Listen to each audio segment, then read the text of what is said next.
భారత స్వాతంత్ర సమరయోధుడు ప్రఖ్యాత ఉద్యమకారుడు భగత్ సింగ్ చిన్నప్పటి నుంచి పోరాట భావాలు కలిగిన వీరుడని సిపిఐ జిల్లా కార్యదర్శి ముడుపు ప్రభాకర్ రెడ్డి అన్నారు.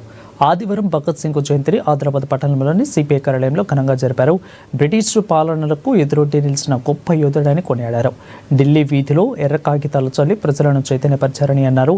విప్లవం వర్ధిల్లాలి అంటే నినాదాన్ని ఇచ్చింది కూడా భగత్ సింగే అని భారత స్వాతంత్రోద్యమంలో పోరాడిన అత్యంత ప్రభావశీలి విప్లవకారులలో ఆయన కూడా ఒకరనే గుర్తు చేసుకున్నారు.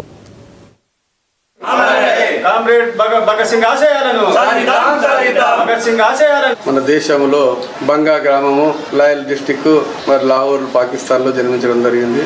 వారు చిన్న వయసులోనే విద్యార్థి దశలోనే ఈ బ్రిటిష్ సామ్రాజ్యవాదుల్ని ఎదిరించడానికి వాళ్ళ ఆనాడు అంటే 28 సెప్టెంబర్ 1907 పుట్టిన ఆయన ఒక 24 సంవత్సరాల సుదీర్ఘ పోరాటం. ఆ 24 సంవత్సరాలే బ్రిటిష్ ప్రభుత్వాన్ని గడగడలాడించాడు. విద్యార్థి దశలోనే అనేక సార్లు మరి లాహోరు పార్లమెంట్లో కూడా ఆనాడు కొన్ని బాంబులు కూడా వేయడం జరిగింది. ఈ బ్రిటిష్ ప్రభుత్వం గోబ్యాక్ అని అనేక సార్లు భగత్ సింగ్ ని అరెస్ట్ చేయడం జరిగింది. నిరాహార దీక్ష ఏదో జైల్లో కూడా నిరాదీక్షిన సంఘటనలు. ఆఖరుకు బ్రిటిష్ ప్రభుత్వం ఏం చేసిందంటే సర్దార్ భగత్ సింగ్ దేశం కొరకు బాగా ఉద్యమాలు చేస్తాడు. సర్దార్ భగత్ సింగ్ తోటి గురుదేవ్, సుఖదేవ్, ఈ ముగ్గురు రాజ్గురు, గురుదేవ్, సుఖదేవ్, ఈ ముగ్గురు భగత్ సింగ్ ఇద్దరు అంటే ముగ్గురు కలిసి బాగా మరి దేశం నుంచి బ్రిటిష్ వాళ్ళు పోవాలి, మన దేశం మనకు రావాలి, మన ప్రజాస్వామ్యం మన దేశాన్ని మనం కాపాడుకుందాం, మన దేశ సంపద దేశ ప్రజలకు ఉపయోగపడదని ఆనాడు పోరాటం చేస్తే ఆఖరికి భగత్ సింగ్ని బ్రిటిష్ ప్రభుత్వం అరెస్ట్